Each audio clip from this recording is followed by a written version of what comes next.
Hi, Jason, can you hear me? Yep. Thank you.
Oh, okay. All Yeah. Thanks for the warning. We have,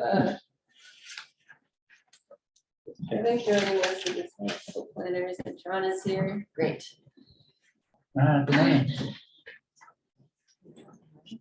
I think we'd like to start introductions. Okay, yes, yes. We have a bunch of new faces in the room. Okay. And good morning, I call the meeting to order. Oh. Yep. And Great. so just by way So of, moved. yes, by way of introduction, I'm Bob Audio, president of the Drainage Board, been on here for a number of years. And so, yeah, go ahead, Bill. I'm Bill Riggert, and I'm a civil engineer with Fletcher Riggert Cooper James, and I've been on the drainage board since it started. So for a few years. 1995. That was nice. Yeah, let's put it in perspective. I'm Ginger Davis. I'm the newest board member. This will be my first full year. I started late into last year. And I work for Indiana Geological Water Survey, but I'm not representing them. I Yes. just have to make that caveat. I'm Lee Jones, and I think I'm actually the newest because this is the first meeting I attended in person. I'm a commissioner, and we did not realize that there was supposed to be a commissioner on this until Kelsey informed us. So here I am. Thank you. She read the fine print. I did. Tron Enright Randolph, Monroe County Surveyor. Been with the county since 2005. And a lot of other counties, there's legal drains, and the surveyor's office is charged with maintenance and construction of those legal drains. And in this county, we have no legal drains. And legal drains are similar to, I don't know the best way to describe it. Speak up to make sure people. Oh, legal drains have a mechanism in place where they kind of run down the center line of a drain, and on each side is 75 feet. And then that assessed value goes into those maintenance funds. So in other counties, legal drains are a big issue, and there's a lot of money that goes to maintaining and doing construction on them.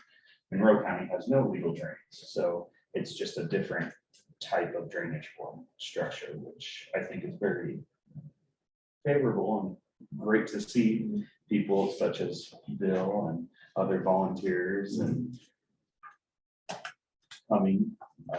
Ginger, I think you were with the SWCD too. Previously, Previously, yes. right? So Yeah. lots of experience. And Bob with the survey as well, and geologists, engineers. It's great to have everyone here just to look at projects and, share expertise and insight and experience and understanding. So it's a great attribute to our community. So just throw in a little history to the board and my appreciation that everyone still comes and discusses all the needs and benefits to the community. And it's not driven by maintenance funds and other, more controversial discussions. So This is a fun board. it's a fun one. Lynette Murphy, I'm a new admin assistant for the stormwater program.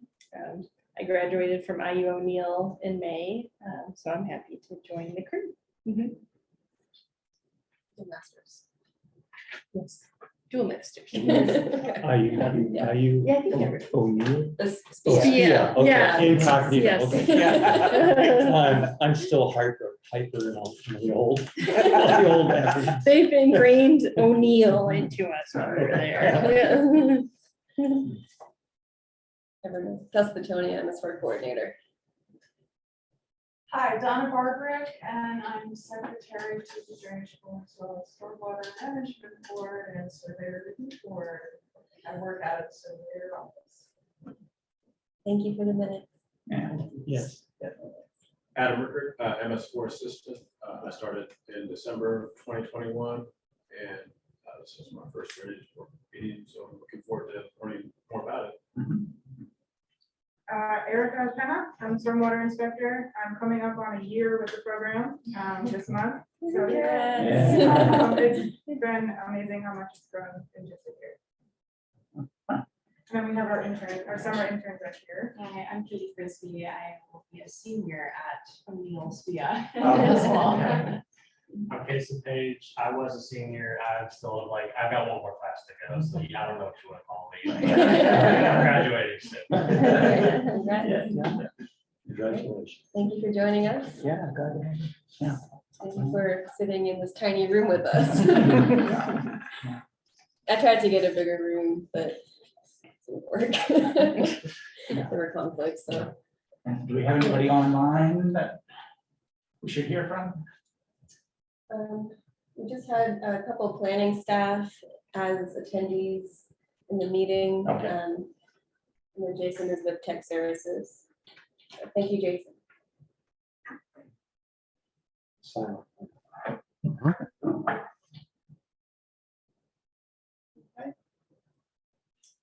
Um,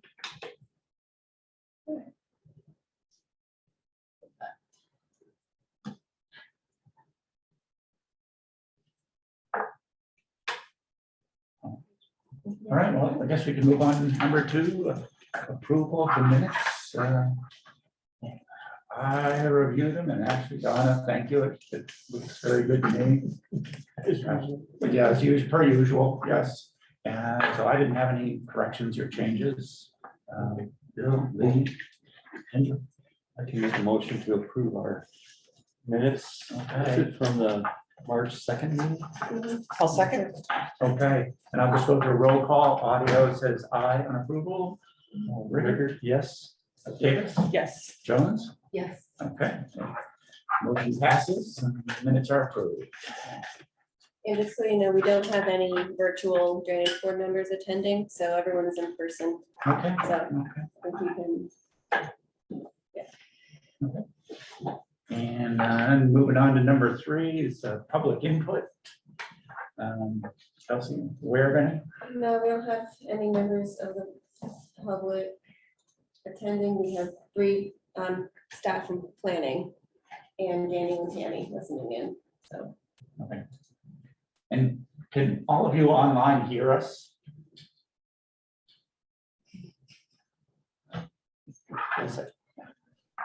Yeah, we can hear you. Okay, thank you. Very good. All right. Then moving on to number 4, old business, and go ahead. Okay.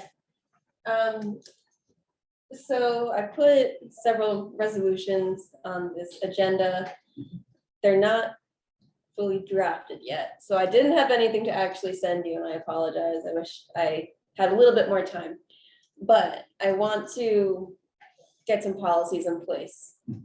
The main reason being, I don't want to wait for the whole stormwater ordinance because there's so much to it. And there are a number of things that I'm still working with the planning department on and others to finalize that. I think that there are some policies that we know we want to put in place that I think would be straightforward to approve, maybe next month as resolutions. So we can start implementing the new design standards.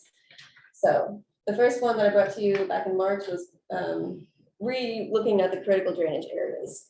This was initially done in the 90s. The main reason being roads that flood, development pressures. But I think it's time that Monroe County areas outside of Ellisville and Bloomington have changed enough. I think it's good to look at it again. And then just for a general overview, a few other resolutions that I am trying to draft. The countywide release rates. So we are familiar with the release rates from critical drainage areas.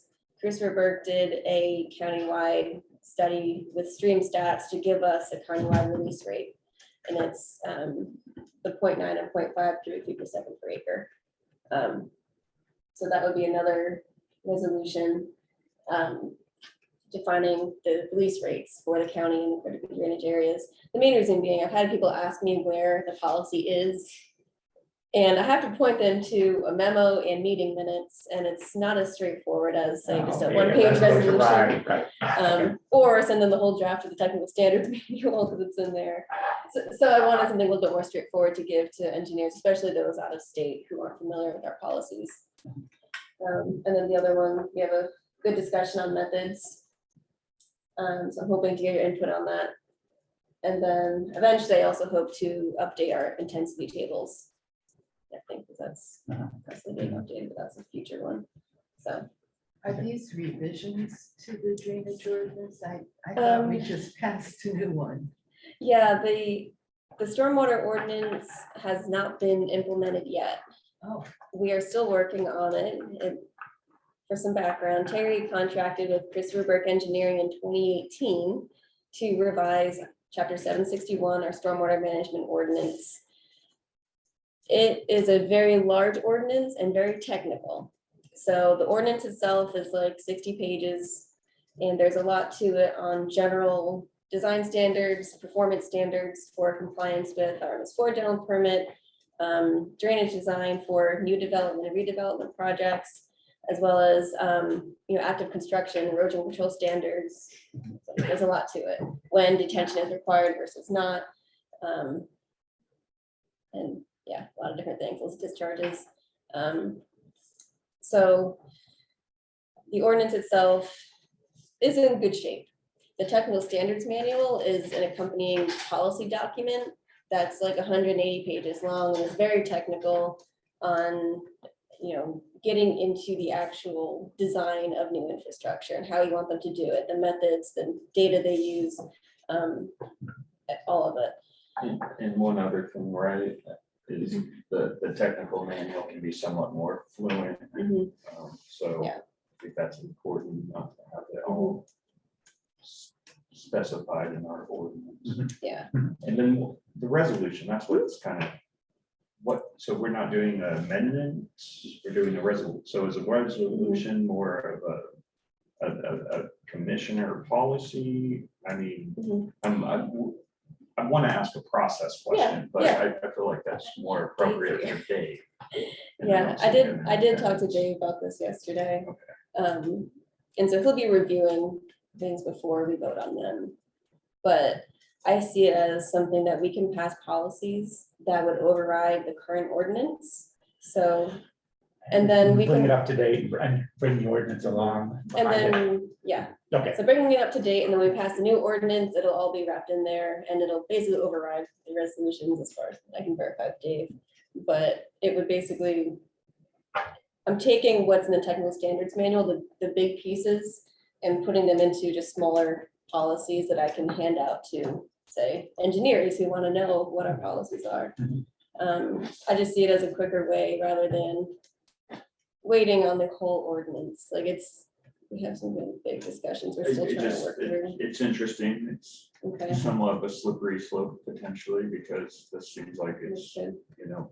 creating a precedent of Mhm. policy over ordinance. And Well, that's up to our executive body, and yeah, we never went that direction, so it's interesting. the critical drainage Obviously, area wanna talk discussion, yeah, last year was voted on by the drainage board and we're implementing it. The drainage board does have the power to, make these decisions and decide how you want new projects designed. That's why, you're all our local experts.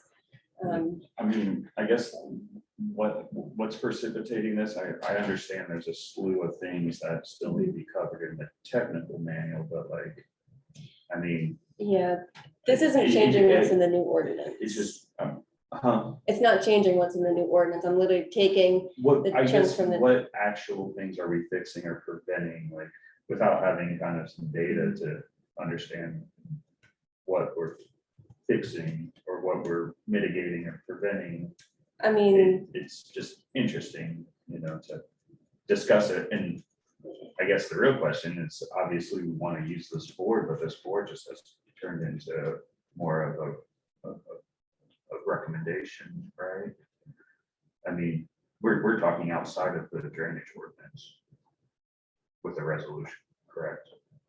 So I'd rather talk with Dave about that, because it's just a very interesting way to kind of circumvent the drainage ordinance and putting in county policy. And if that's the case, where does the drainage board play through that process?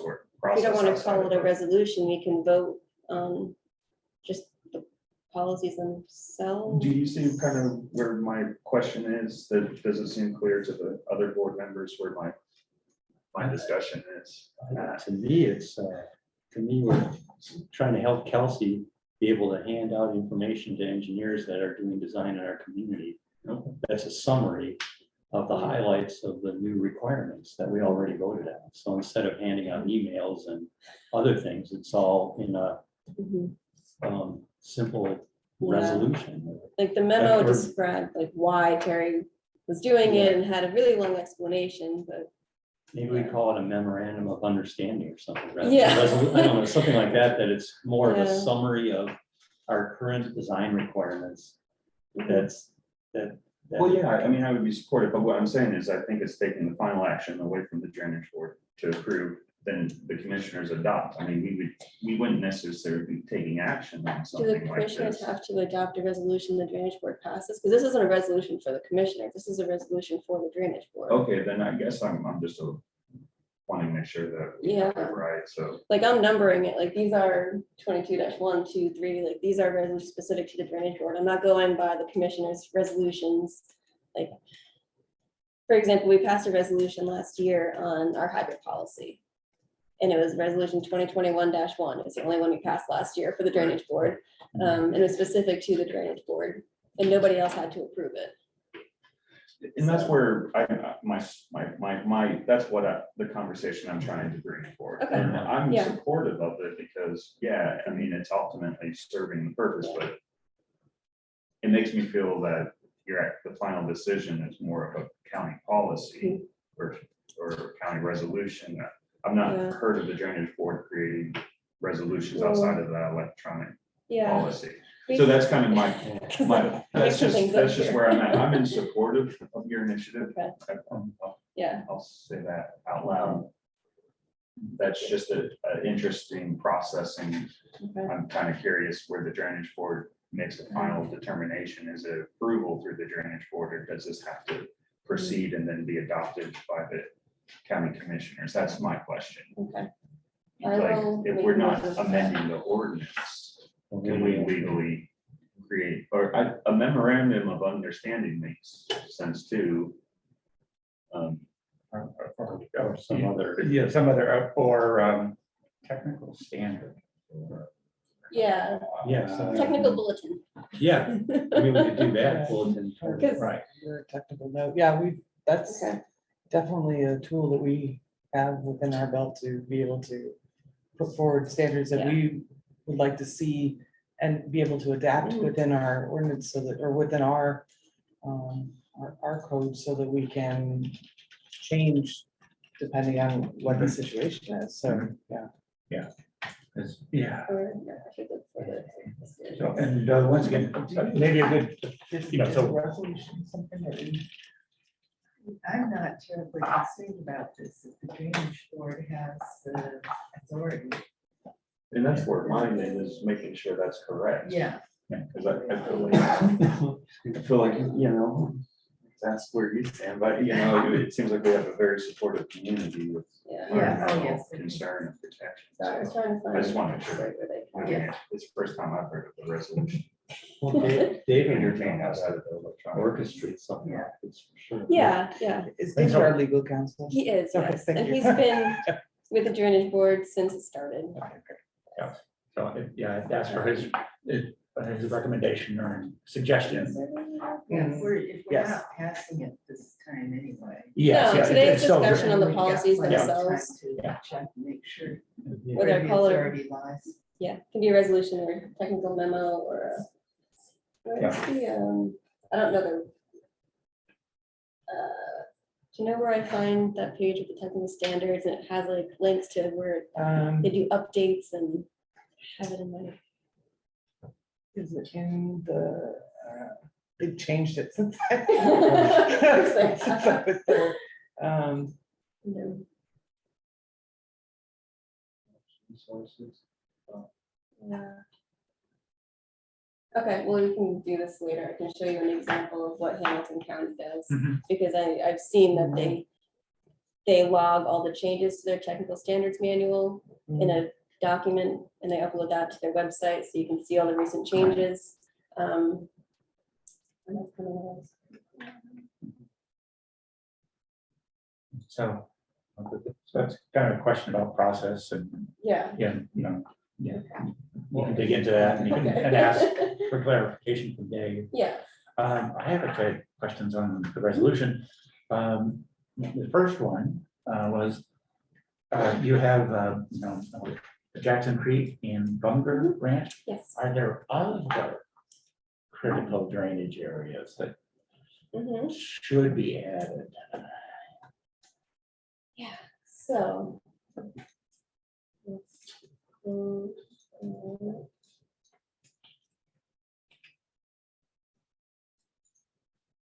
So I tried to read back through the original drainage board minutes when they first decided on the critical drainage areas, and Bill, please correct me if Oh, it's been too long. too long. And basically it sounded like Bill Williams brought a list of roads that flood Yeah, I frequently think to that's- the board and said, we should I got that. designate critical drainage areas. And so I see where they're coming from on some of these. It's not. Oops, sorry. This That's shape not the file. screen you're sharing on Zoom. We share. This is screen. I'll try to help you with chats too. Thank you. Okay, so I should be sharing my screen now. So these are the ones that Terry has been using for the critical drainage area release rates for the October 2020 meeting. But it doesn't line up with Appendix B of Chapter 761. So that's like the main thing that I wanted to look at.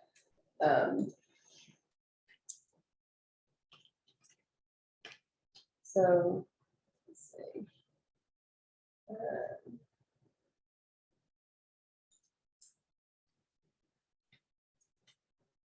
And also because I feel like having roads that flood is important, but when it comes to determining design standards for problem areas, I think we need to look at them a little bit differently.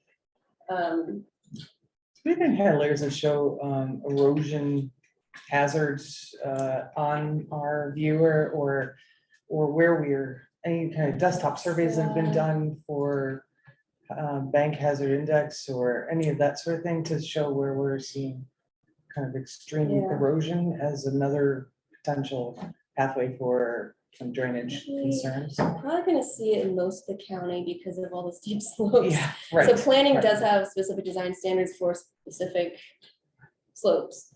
And you'll see more stringent requirements in the Lake Monroe watershed, for example. So they have a kind of a handle on that where they determine buildable area based on the slopes. Aside from some of the floodplain area, like Bean Blossom, Anderson Road, like some other low-lying areas, it's usually in agricultural production. But everything else is pretty steep. So. Yeah. I don't have a map now. No, Sure. it's fine.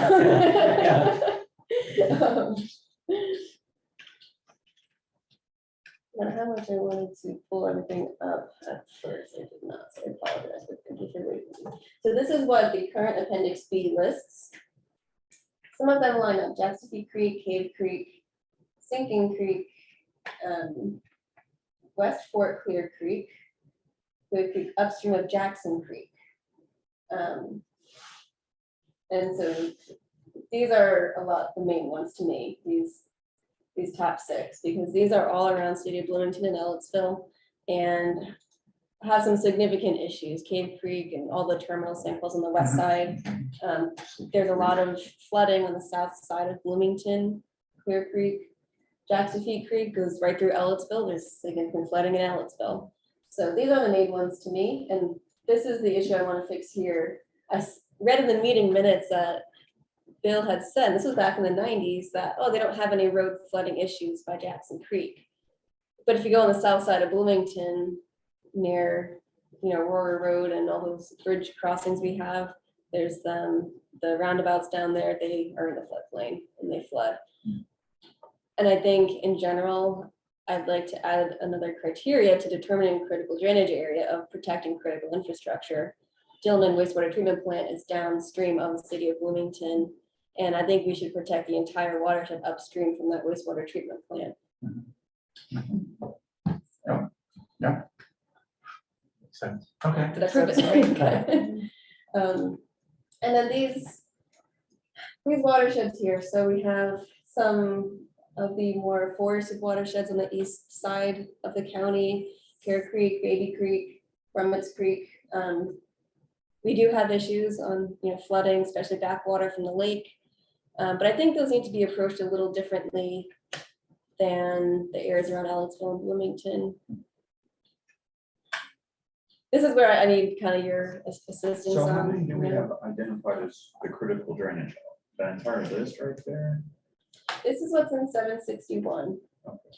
But Terry had created the shape file here to go with the October 2020 release rate decision. Which makes sense because these are the ones with development pressures around Bloomington and Ellisville. But it doesn't line up with the ordinance. So I want to make sure that we have, Those mesh. yeah, Yeah. it's Yeah. driving me crazy that they don't match up. Yeah, So, a good correction. so we could list critical drainage areas for, the design standards and say these critical drainage areas have more stringent design requirements for new development. We can also list maybe some separate watersheds that have road flooding issues that maybe the highway department is just going to, have some long-term projects on. For example, Baby Creek, that's one that's in our long-range plan that we've been redesigning the low water crossings there. But it's a dead-end road and very low development pressure. So I'm seeing the differences on policy, and I think we need to distinguish between these different issues. Which one of those fall in the environmental overlay?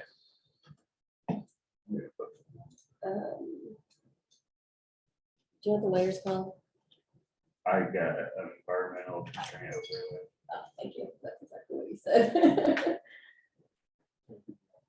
And that's kind of where all those other missing, some of those other missing drainage areas are. Yeah, up in here. I think the ordinance should absolutely align what kind of data we have. I mean, it's still there. We just don't have a great way of identifying when these properties fall in there. Mhm. Obviously, there's the words, but can you assign a GIS layer? That's what, Yeah. well, Okay. Yeah, and I guess the real question, I mean, if that's where, if we wanted to expand on that, it's like, should we be looking at creating a representation of these drainage ways with infusing technology and a new layer in itself? It'd be interesting to do some LiDAR acquisition and some things of that nature to see if we have, other data that could be utilized to kind of improve the representation of these critical drainage areas. yeah. But that would be a money question and a longer goal, most likely, Right. but just creating what we know to have a layer would be pretty helpful. Yeah, I can definitely create a shape file. I just need time. Didn't have that prepared for this. Well, there's a weekend. lot of My other county goodness. offices out there doing this, and if time isn't available, but some resources are, I could put you in contact and I you could. had talked to Jared about doing this with me. Well, it's using a lot of different technology Yeah. and tools that we have access to, but the skill sets necessary, it's a large scope of, expertise, and we're still working on that. And some of this type of expertise is more found in the private sector, I'm sure. And I know you wouldn't throw in there, but I would even reach out to like Blitzo, Rigger, Cooper James. Did I say that right? I always get James Cooper. Cooper James. They have a GIS department that I've worked with, the Parks Department, with creating data. So We already have an on-call contract with Christopher Burke Engineering. Christopher Burke, I'm just saying, like, explore the options, you know, out Yeah. there. It's the technology is relatively cheaper than it was 5 years ago, and the cost of something like that could be significantly Mhm. lower. But my main point is there's highly skilled expertise out there, and I think we want to make sure we're working with them that are very familiar with like the tools and the technology with that type of data, because we have old data. We can use our old LiDAR and create that Mhm. as well. Okay.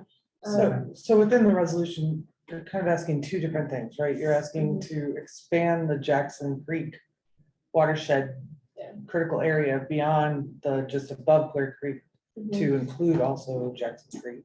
Yeah. And then you're also asking to kind of add it to the map. I mean, add not only the decision that you guys made in 2020 for the design release for lakes watersheds, but also add these other critical ones that are within the Mhm. to the layer for the release rates, right? Or are you just sticking with the countywide release rates? I get, yeah, I have like a couple different things though. So, Yeah. the critical drainage areas is specifically to outline which watersheds we want more stringent design standards on, in my Okay. opinion. Honestly, yes, we have flooding along Ketchum Road, but I don't know of any big development pressures down there. Yeah. So can we kind of clean up the list to say critical drainage areas are the ones that we want more stringent design standards? Development pressure, protecting sinkholes and other natural resources, protecting critical infrastructure, you know, road flooding in Ellettsville and Bloomington, like those are the main things. And we can have a separate list of roads that flood. The highway department has a pretty long list of roads that flood, whether it's standing water, flowing water. We track those. So I just. Is that what the other half of that list is watersheds that have Yeah. roads that flood, basically? Yeah, Okay, Crum so Creek. so we could even put special attention watersheds or Mhm. something, some other language to just say that we're Yeah. still interested in Mhm. you know, in what's going on in these watersheds, but they're not our critical. They're not critical for new development design. Yeah. They're critical for the highway department and our capital projects and, you know, Right. protecting the public and our infrastructure. But, yeah. Maybe subcritical. Or critical phase 1 and critical phase 2, right? I mean, Yeah. and you Type could A, even, type B. yeah, you could even just Yeah. leave them all critical if that helps with Mhm. highways, grant applications and things like that, Right. and just kind of divide them out within that category so that they're clearer to us. I think the tier system's good, but there has to be some mechanism to like, you know, to validate a rationale kind of behind it, where like density or something needs to be applied, because eventually when there are development pressures, that like there needs to be a mechanism that says, okay, Like- it's not just the pressure, but there's a certain density that has occurred, and now this is now in our tier 1 critical drainage. Like way. a threshold. Yeah, like, I mean, like, where's the density in these critical drainage ways right now? And if that's kind of maybe a threshold that we could look at, and then anything that meets that type of density is more Mhm. critical. I mean, Yeah. Or rate of there has change. to be some type of Mhm. like fairness applied and some type of rationale to get to why these are more important than these. Mhm. And if it's just the development pressure, we should look at like the impervious surface or some type of density. A great project Because- for our fellows to work on. Yeah, because once there's other areas meet that criteria, then they would be just Yeah. as important to kind of have Yeah. more of a strenuous. And we kind of summarized release that rate. in our MS4 water quality characterization report. We had to look at changes in land use in our MS4. And that it was more of a generalized MS4 wide look, but I feel like that's kind of what you're getting at, is what's the trigger that we would require the drainage board to reassess these critical drainage areas? Maybe we can include in the policy that we will look at it every 5 years or something. Yeah. Be required to update it every 5 years or something. We did something like that, though. We need to pull Cave Creek and Sinking Creek out of the mix because that's a whole different flooding condition or is. situation. I mean, they're Yeah. criminal sinkholes. It's not a stream that runs all the way Right. continuously. Yeah, Well, that could be part of the criteria. That's what I'm saying. There has to be some type of criteria of why these are like the most critical. And then if And- there is yeah. something that, we could follow. I'm just trying to figure out, a landowner owns land and let's say it's not significantly going to impact the drainage way with their one development, but it falls in the critical area, and then someone else and one that we have like a tier 2 or 3, and then that financial burden cost, obviously they're within that, but we need some type of mechanism. So, this is why you're here, not, and I think like terminals and things like that Yeah. are the criteria that needs to be established. So this is Yeah. why you're in a critical drainage way, and this is why it's going to cost more money to meet Those So you want compliance and like a standards. critical drainage area, kind of like report, kind of like a watershed management plan, where you take each Hub 12 and you kind of outline the characteristics of that watershed and like, kind of just explain why, I mean, yeah, I think so. Like, what and why, yeah. And also the whereas clauses in the resolution, which is why I don't have a full draft, is because that's kind of where that information goes, is why we're doing it. Right, so each whereas clause, I could say, protecting sinkholes and downstream flooding, infrastructure. Where there's just more impervious surface, we kind of are now in this threshold We've where we have seen, to yeah, have more fire retention. okay, Things like that. Yeah. I don't know, it's just, I don't want to just kind of say, hey, these aren't critical and these are, Yeah. without- but that's why we have a board of, local experts who know the area and have, different perspectives on it. I think we pretty much capture problems with Alex, Bloomington, the planning department pretty well controls Monroe Reservoir and Griffey Lake. To me, those it's a flood control reservoirs, so we're not, deep detention is, unless, Yeah. I mean, It's just a little bit you're different, Regulating the height of the water by a Exactly. dam or by another control Yeah. structure, so. so I think if we include this chunk of land here, that's the Jackson Creek watershed. Dillman Resource Treatment Plan is somewhere down here. Longer Branch is right here in this little circle of farmland, and bottom part of the airport, highway garage, all that stuff is down here. I think we're pretty well protected. All this drains north into Green Blossom Creek. We got Green Blossom Bottoms, which provides a wonderful service to the county. All down Green Blossom Creek here. So I think that as of right now, and I can justify it and come up with a report and all that, but I think that pretty well captures some of the issues we're seeing on the west side of Bloomington and addressing some of the development going on the south side. Okay. Okay, so that was really good feedback. If you have any other things you think of, feel free to call me or email me in the next couple of weeks as I draft the policy in whatever form Dave Schill wants. Okay, right, whatever, to take. whatever it's called, right, yes. yes. Okay. Okay. Um, Right, well, thank you, and okay. we'll move on to staff reports and discussion then. So I had a few site plans, speaking of development. A number of things go on in these critical drainage areas. Okay, yeah. Probably don't, nothing else to vote on, but this is just talking Yeah, about Lee, thank you. site plans. Thank you, Lee. All right, so I had a couple of things I wanted to bring to you and file list of site plans that we've been reviewing. Sorry. Thank you. You're welcome. And then we have a couple more. I'll pull this up. So.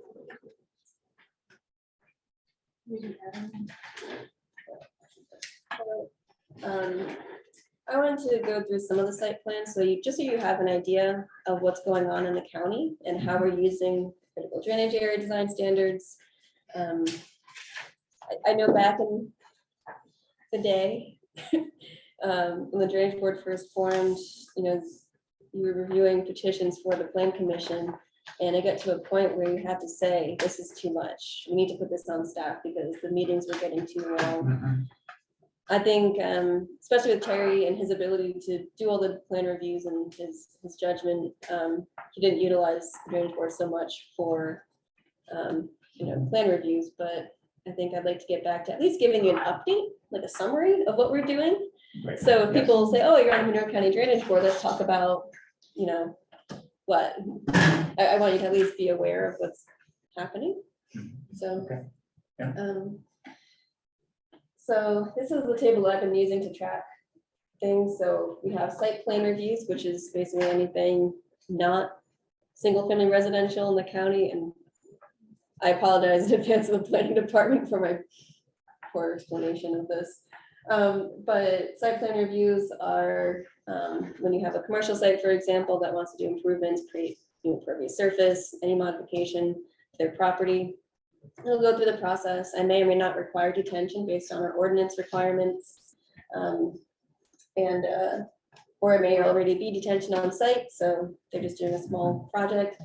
We get a number of things in, so. Some of these have been completed, some of them are coming down. We have a block in there of some that are started applications, but not complete yet. So these are just the site plans. I also review some of the minor subdivisions as well, which we've talked about previously, assigning new drainage easements for conveyances across property boundaries. We also have the larger projects, PUDs and major subdivisions and things that's when Erica will also get involved on those with the stormwater permitting in the state. So anyway, I wanted to go through some of these commercial site plans because we've had a number of them in critical drainage areas. Try to tell which watershed it's in, so you can see a lot of these are in critical drainage areas, and that's what I'm talking about with the development pressures. Is almost everything I see is a critical drainage area project. Right. So, Kelsey, what's the CSGP? that is the construction stormwater general permit, formerly Rule 5. So that's applies to sites that disturb 1 acre or more, or part of a larger common plan of development. So, My acronyms, I can't, I try, I try and decipher, but. how many active sites do we have right now? Active, I think it's like 40, around 40. The list of permitted sites is a little longer. But some sites are not active, they're at the like stabilization stage, or they have the permit, and haven't got started yet. So it's between 40 and 50. Yeah, and on top of that, we also have smaller projects that just go through planning for a grading permit or other improvement location permit. We also review a lot of building permits. So thanks to my staff for helping with that workload. It's pretty heavy. So a few of these came in that I feel like I wanted to run by the board. I've had Terry helping me with drainage plan reviews. So we at least have that check on things, I guess. I will be transitioning to Chris Burke Engineering for drainage plan reviews from now on. So Terry has expressed interest in embracing retirement. And good for him. And that's what I say. I wish Yeah. him very well. So I've talked to Carrie Daly over there about the process for having them do it. They said that they can take on our workload. So Okay. I'll have more of an update on that next meeting. But anyway, there were a few that kind of worried me a little bit, and I thought it'd be good to run it by you. A couple of them I have gone ahead with approvals on after getting Terry's feedback, and he drilled them pretty heavily. I'll let you know. We had a good discussion on the methods for detention design. So I'll go through, and I sent you these site plans last time, but we ended up not having the meeting. This first one is a parking lot expansion on Constitution Ave, which is in the Sinking Creek watershed. So it is on this side of town here. It is one of the only wooded lots in this area. It's a very heavily developed area. It's right here, and there's a large sinkhole in it. So this lot, basically 2/3 of this is going to be turned into a parking lot. There's a big sinkhole here. But they have a very elaborate detention design. There's a bioswale and a detention pond. They have another small detention pond over here for the access road and everything in there. So I wanted to make you aware, I guess, that this is happening and they're able to meet the critical drainage area release rates for it, Okay. which, as you know, are pretty stringent for this area. So I was satisfied, Terry was satisfied. And so if you have any questions on this, feel free to let me know, but this one has gone through. So checking the sinkhole area. They have an outlet for their pond, bio retention up here. As well, another small pond here. So they were able to meet the release rates for this site. Yeah, any questions? No, I mean, it's, you know, a quick review, it's a lot of work that's gone in. Right. Yeah. That was hours and hours. of review Yeah. In a minute. This next one, I also wanted to let you know about this one because it's a temporary lot on this site. And I got Vine and Faneuil to agree to do a regional pond for this. We went back and forth on a few things. So this is in the Jackson Creek watershed. We have the railroad that goes on two sides of the property. This is the west side and the north side of the property. Everything's draining north, and there are 3 48-inch culverts that go under the railroad here. They did a park survey, wetland delineation.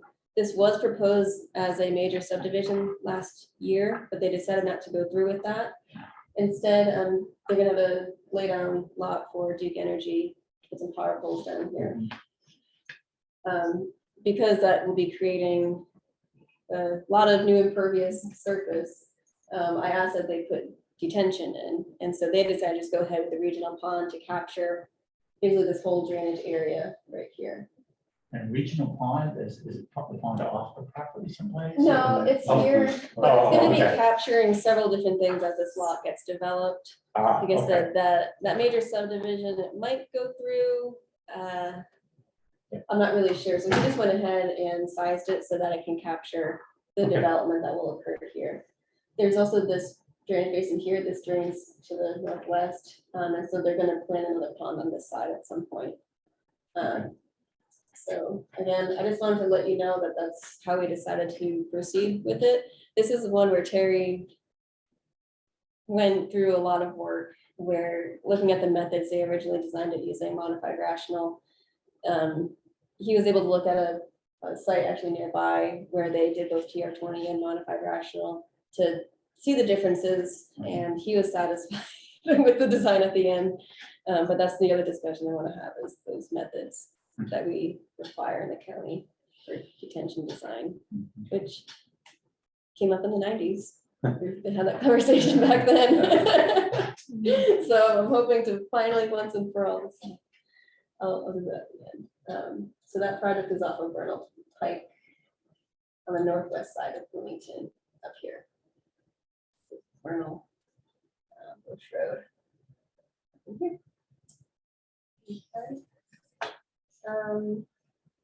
Breeze through these, the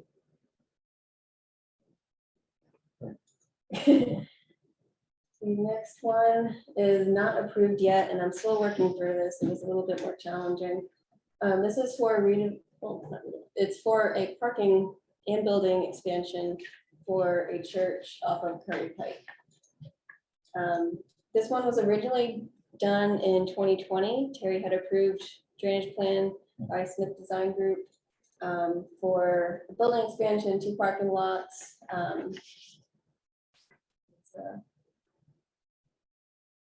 This street here. So the church decided they couldn't afford that plan, and they went ahead and got a new engineer. It's engineers from Louisiana, so not familiar with our regulations. Trying to find something that it's what's more feasible for the church to implement. But in that process, we've had to redesign the whole thing, which is kind of a headache for me. I put it on there with that little sentence in the ordinance that says the drainage board has to approve tree removal, which Terry didn't pay much attention to, but I think that was definitely something Todd was, felt strongly about. I use it kind of as a mechanism to get it on the agenda. And I'm thankful that he at least noticed that he could move the pond into the grassy area and not take down the trees, so we moved the pond. But this is where it's located, it's in the Sinking Creek watershed as well. So this is the current state of the property. They're gonna be putting a new building in right here and a parking expansion with the detention pond. We asked them to pay special attention to finding an adequate outlet. Terry had done work with, Kendall, with some design to find an adequate outlet for this pond. So we're kind of having to redo all of that with this. So I have revisions that I still need to review on it.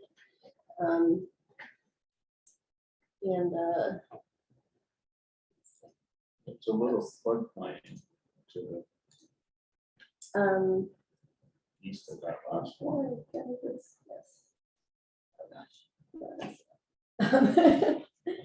Where do you see this? There is floodplain nearby. Just kind of tucked to the east. Oh, I don't have the layer turned on. Yeah, right there. Yeah, but it's not within, none of the property is within the floodplain. Okay, yeah, I don't have my parcels up. It's just slightly outside of it. Mhm. Yeah. So the project is up here, it's in the out of that floodplain. So, and that is the floodplain for Sinking Creek.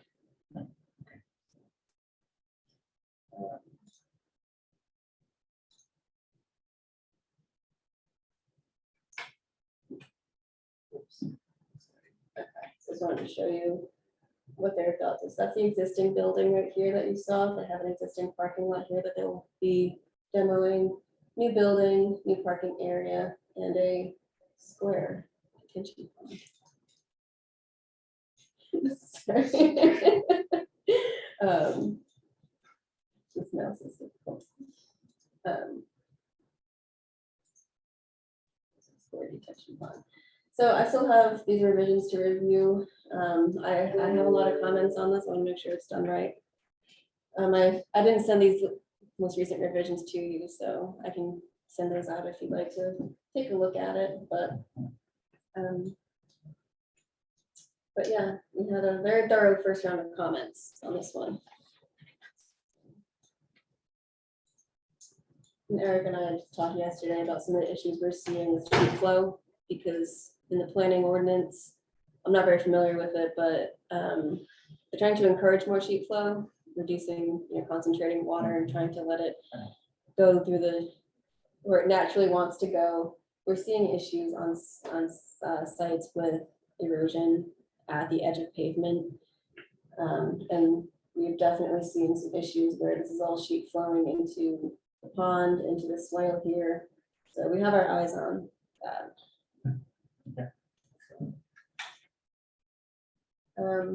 Those are the three I wanted to review with you that have been on my plate. I'm sorry, Anne, I missed your comment. Is that for Highland Village Church? Taking out most of the trees in the front along Curry, yeah. Thank you, Anne. Yeah, our ordinance is specifically looking at detention ponds. And I think the reason is obviously trees perform very large service in terms of stormwater management. We recognize that, and that's, I think, what Todd was getting at with that provision in our ordinance. If you're going to be removing trees to put in a detention pond, Yeah. I've been asking them to replace them one-to-one on site. Usually that overlaps with the planning landscape requirements anyway. So, yeah. But with Well, the new and- technical manual, won't the tree canopy be identified as stormwater infrastructure? I mean, I guess can we kind of have more strenuous or teeth into the ordinance where if they do remove trees, they're required to plant? And that might be something maybe planning. I can talk with Jackie and Tammy about the landscaping requirements. I need to have a conversation with them anyway. I'm finding a lot of engineers are putting trees on top of under drains and their structures on your embankments. And it's been a struggle, honestly. Because Erica now is going in and inspecting ponds that are 10, 15, 20 years old. And we have to tell folks you need to remove mature trees in order to replace an under drain or clean out your pond bottom that's meant to accumulate sediment. So there's some bigger picture issues with landscaping I really want to address. I definitely understand the value of trees for stormwater management, which is why we have, policies on tree removal for detention, just as an example. So that's No, it's a nice way to kind of overlap some of these ordinance because just a good discussion, and there's a lot of discussion at the plan commission about their new county development ordinance and kind of where some of these regulations are going to, or compliance measures are going to be better suited. So it's nice to kind of hear it being crosswalked over from one ordinance to the next. It's all related. I have one more for you. I wasn't expecting everyone's time here. I have one that was brought to me by the town of Ellettsville. So, sorry, it's so slow. Town of Ellettsville, I will say they've had some staff turnover recently. Kevin Talati, the planning director there, has moved on to another position. And I haven't had good communication with them. But some folks were concerned about a new development going in on the west side of Ellettsville. And I got a call from one of their plan commission members. We had a good discussion on some of the drainage concerns. So this new development drains into the county. It drains across a private property and into a small terminal sinkhole. Small as in there's a 70-acre closed contour. And it's on agricultural land, but I just wanted to point this out to you and see if we can just get some guidance moving forward on, hey Randy, welcome. Okay. Morning, Randy. Alright, so this is called Barberry Estates, so on the west side of Ellettsville here. I want to go ahead and turn off the vertical drainage area layer and probably the zoning as well. Just to, this is the McCormick's Creek watershed here, but this sinkhole actually drains west. So it's kind of a weird one.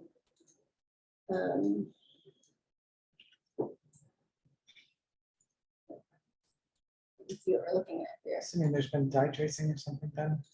I just used the Indiana map layers where it shows the springs and it shows like the underground conduits in the NHD layer. Okay, yeah, must be a dye tracing. Right, Yeah. Bob? Yes, I've not done any dye tracing.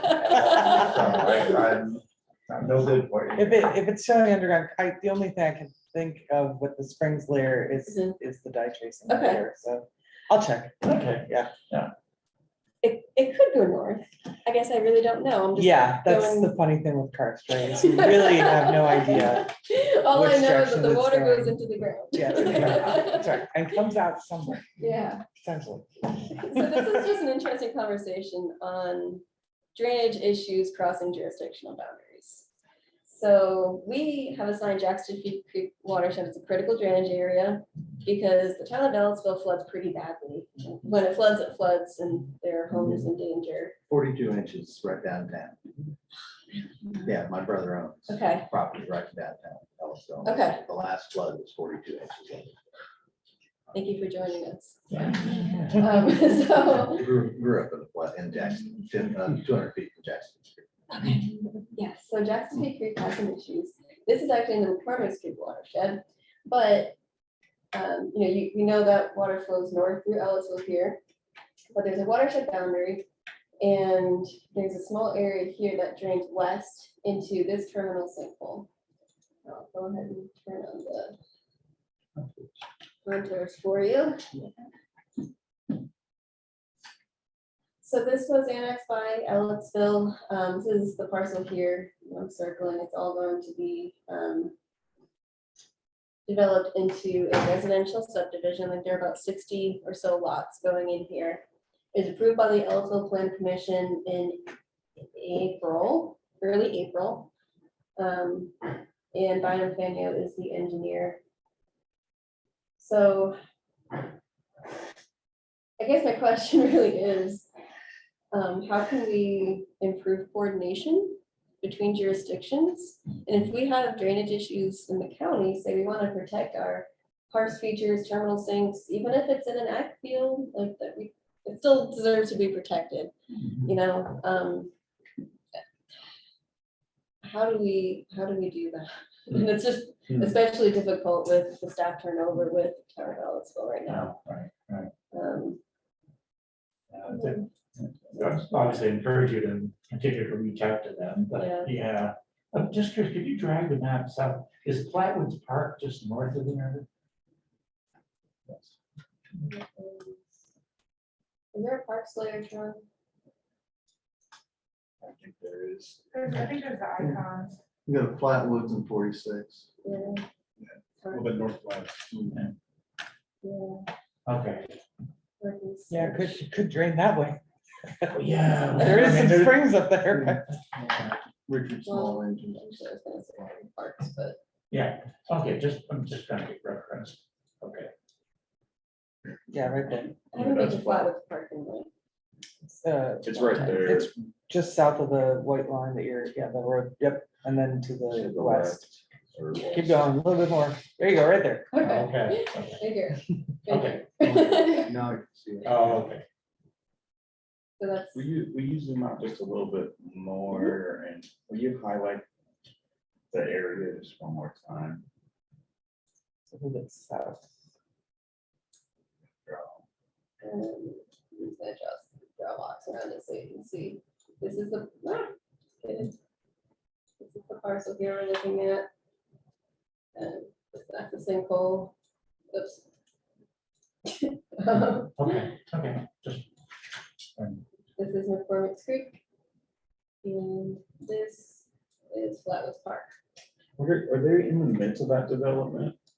Because I remember driving through an active development because the proximity to potential trail connection was there, and I drove right through it, so I think I drove through that development. Yeah, this is all subdivided for development draining to the same watershed, so we're kind of missed the boat on that one. I got a couple of connections in Ellisville, and I'll Yeah. reach out to them. Okay. It's mainly trail focused, but it's opened a lot of doors. Yeah, Is that a pond it is a pond. on site?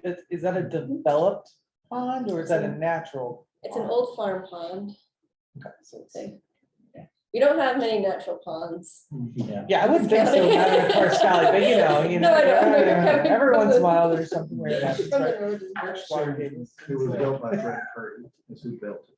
Who? Fred Purdy. Okay. And So our critical drainage way, I mean, those are ordinances that Ellisville does or does not. It's just been Monroe County. Monroe County, so, I mean, Convince wouldn't we anyone. want them just to recognize our ordinances? I mean, they do create ordinances and they are going through some trials and tribulations with not addressing this.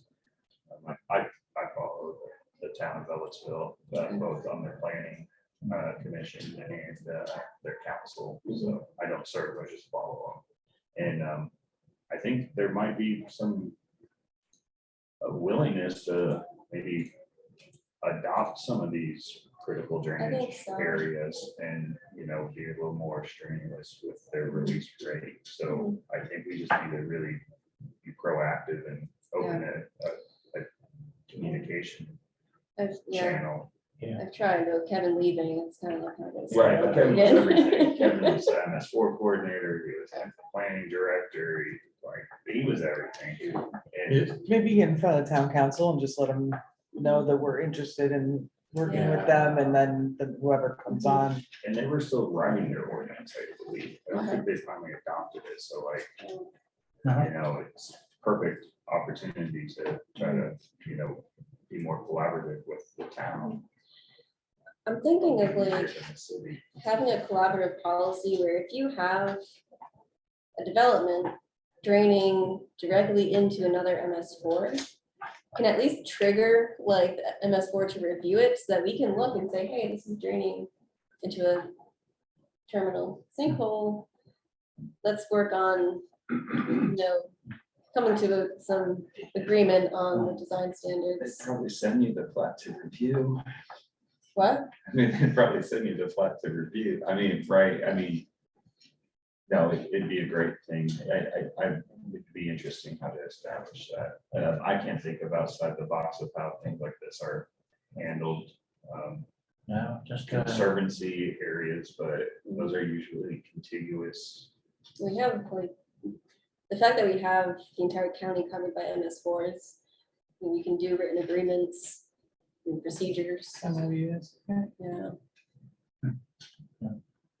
But reach out, and if if the planning director is not Yeah. responding, then. maybe We're just too take it up. busy to handle it, yeah.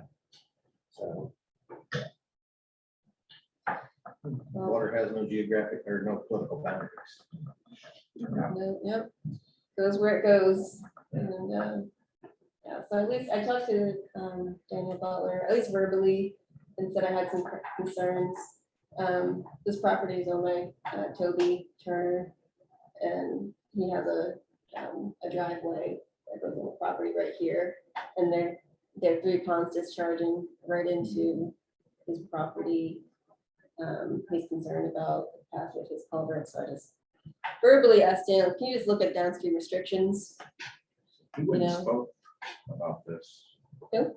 I believe some people went and spoke about this Yeah, as it was going through the eligible Yes. process, and as you can see, we're still dealing with some of the downstream impact. yeah. I guess I just haven't had a mechanism before to like go in and say, you need to do X, Y, Z. Like, it's a separate MS4. That's not my place, and it gets into really, it's a slippery slope when you try and cross MS4 boundaries. Yeah, I think the approach here that you want to take is cooperation, right? And, Yes. and mutual benefit and yada, yada. And so trying to play nice with your neighbors type perspective on this one. When I saw that sinkhole, I was like, ooh. yeah, Yeah. Yeah. and just, the reason I was asking for Flatwoods Park is. Yeah. I did a little bit of hydrogeology work out there at Flatwoods. Mhm. And but mostly looking at the overburden, the glacial sediments that are on top of the limestones. And there's actually an artesian well in Flatwoods Park that is likely coming out of the limestones. So I'd expect that closed to be discharging to the southwest someplace. Because otherwise you've got this wonderful layer of clay that's going to keep it from going Yeah. up into the McCormick's Creek. Thank you. So that's why hence southwest Uh-huh. likely. Yeah, great. So, Easy answer. But Yeah. not die tracing. Yeah. It's not, yeah, so. Okay. I've been, we're starting a new dye tracing, call out for dye tracing data at the survey. So if we ever do come across information on any dye tracing that's been done, we're trying to compile it all. Very cool. So, yeah, so, but I can give feedback on whether we have already. Yeah. Whether there is, Whether there is, yeah, so. Right, yeah. Okay. Really valuable one, I think. Okay, I think the one thing we glossed over a little bit today is the discussion on acceptable methods. Does everyone have time for a really brief overview of that? Yes, Okay. I do, Bill. Yeah, I do. Okay, okay. So this is this isn't a new concept. So there are discussions on which methods to use for designing your pond, calculating runoff volume, and everything. So 2 different routes we can go.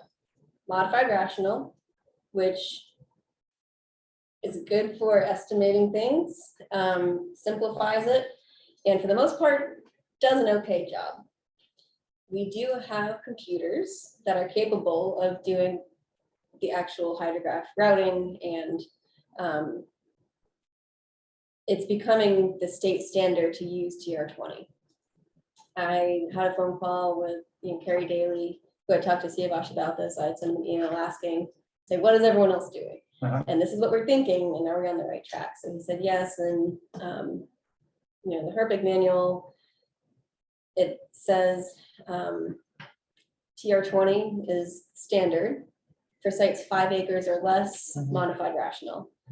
NDOT's manual requires TR20 for sites 2 acres or larger, so they use the 2 acre cutoff for modified rational.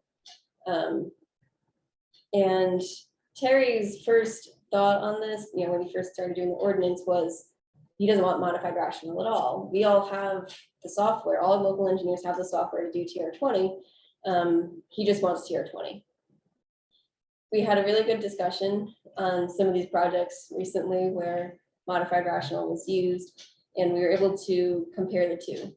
And he did his own little study on this as well, where he compared the two with his own calculations and was able to see the difference between the methods, and found that first of all, we need to make sure all of our local engineers understand how to use TR20 properly, making the correct assumptions and inputs.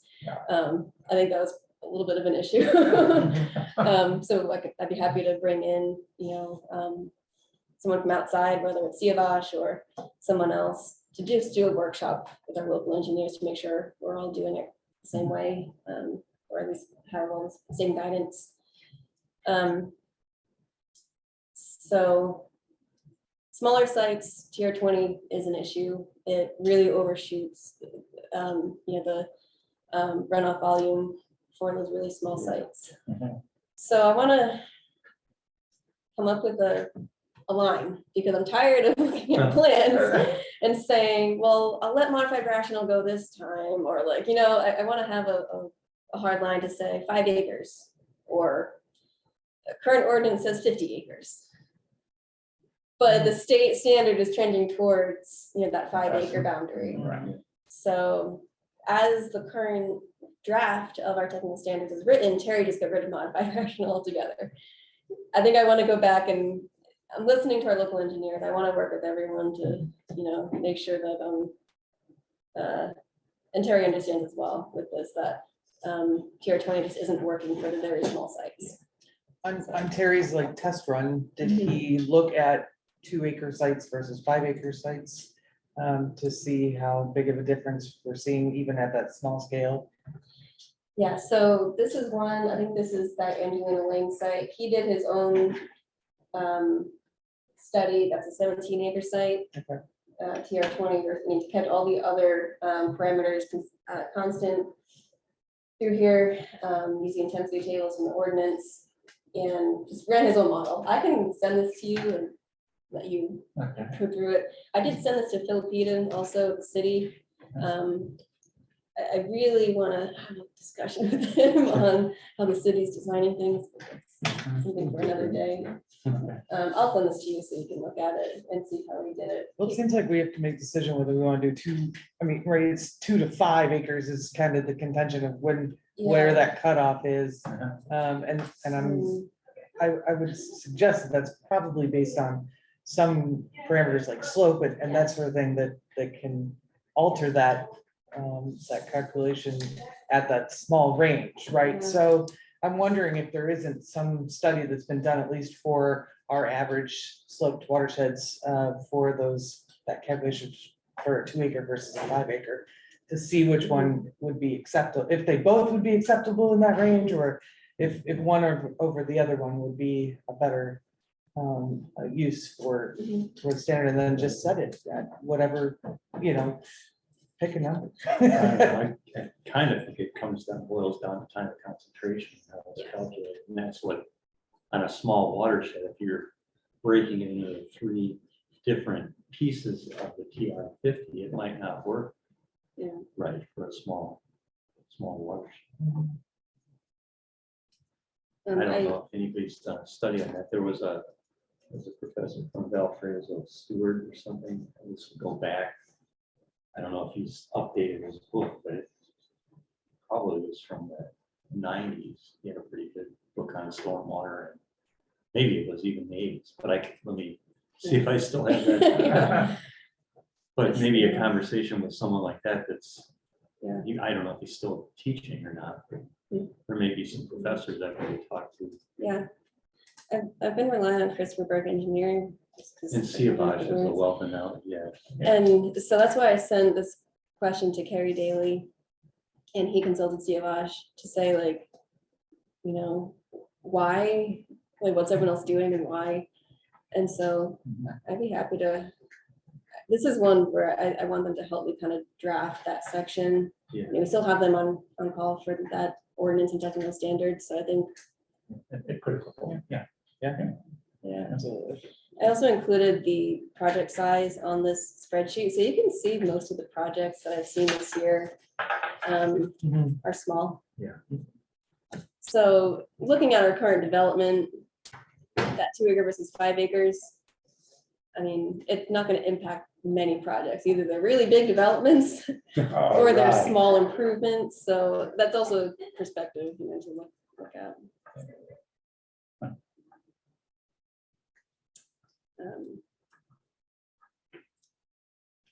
Although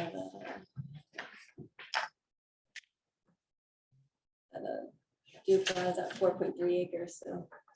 Yeah. Of course. No. Okay, I think I can at least have a couple different things for you in the next meeting. I appreciate your time and sitting down with me today to talk about all this. It's a lot, and I'm learning a lot. I think the discussion on methods, I'll spend a little bit more time on and work with Christopher Burke. Okay. Come up with something, but feel free to, you Or know, other talk to your resources, folks. right, Mhm. yeah. And know that we're talking about this to make it clearer. And as far as how to use, I mean, a training would be fantastic, but like you said, there's somebody at Kansas or wherever they were from, Yeah. Kentucky, that's also doing some design. I wonder if we Yeah. couldn't set some standards within our technical guidance as to allowed parameters Okay. or something along those lines, so that you could spell out to folks that are doing this design that the assumptions in these watersheds are appropriate at this level. Seems like a lot of work, but that might be something that Specific. Christopher Burke, while they're doing kind of this, they could, this training or whatever, they could kind of come up with some of those standards that we could potentially adopt. Or even like a example, like a screenshots or something on. Yeah, I don't want to Example.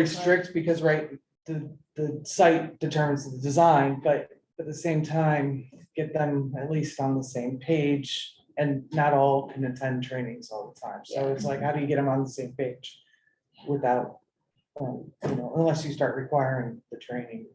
Ooh, I can record it and have like have them record like a 15-20 minute video and be like, before you design anything in Rideau County, watch this video. And you have to take this quiz, right? They watched it, right?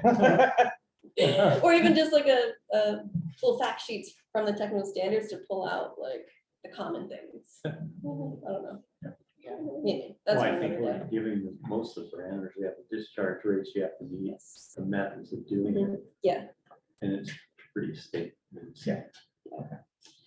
it's standard until someone from out of state comes and throws something at you you've never heard before. Oh, Well, those and- folks from Louisiana. I don't know. Yeah. 5 or 7 years down there. Yeah, where were they from? The church? Louisiana. Was it Louisiana? Sorry, I was. North side of Lake They Concentrated. should know, my family in Baton Rouge, and so they should know drainage. Right? Pumps. Do you have any Yeah, other pumps. ideas? No, I have some firm maps later, Okay. but in that, if you're looking for things to make it where people from out of town, make it where our local engineers are the certified ones that are already there. And then, you either go through this process or you work with one of the local people that already know all the particular aspects. Some of them do. From the licensing board I or? don't know. I don't know what you could do. No, I'm just curious from a training standpoint, because Yeah, it just, unfortunately. But you're pre-qualified. Yeah. they need to be licensed in the state of NDOT, Indiana. You have to be pre-qualified. to do Yeah. it. So, Just a suggestion in regards to when you say the training, because anytime you bring training in, it's always good on a local basis, because Yeah. given our unique karst features and our limestone and such, we do get people that come in the construction industry that just assume we have clay or we have sand, and they Right. forget that 3 feet down. Erica's like, no. Specific things. Yeah. Only the professionals that work in this geographic area consistently have an idea. Just an idea. That's great. It's not mine here though. All right, anything else, or should we adjourn? Oh, Okay. Next, okay, July. Sorry. Does anyone have issues with that meeting date? I may. Okay. Yeah, I may too. I think we may have a family vacation. yeah, That yeah. makes sense. That's- this board itself. yeah, that whole I'll have week, to confirm. that whole week with, is probably out. Okay. I'll have to confirm with my. Probably. How about, let me coordinate this. I'll be hearing from Lynette more. Is that something that we have to make a motion on though, because it's already been set, right? And so you Yeah, have we We'll said have at to the just do a beginning of public the year. notice. I'll have to give the correct public notice for the change of meeting date, but I think we can do that all Yeah, via yeah, email. as long as I think you give 48 hours, I think it's honestly 24, but just like conservative. 48 hours notice and you can do it. So the fact that it's here, I don't think we have to amend our schedule. You could, I Yeah. don't know, Dave's not here. I can just go ahead and cancel that one on the county events calendar so that everyone sees that it's not going to happen. And then just schedule a new one. And then I'll have, send it to Dina and she can do the correct public notice. Can we schedule something and do that via email? Thank you. All right. See you in a minute. You got work for you, all right. Adjourned. Thank you, everyone. I second, whatever, yeah. I'll take her off. They scored down it. All right, wow. Yeah, it's funny because here Thanks a lot, 45 thank is you. what we are always done. And so on. But yeah, so, you know, not that we need. Yeah. and so-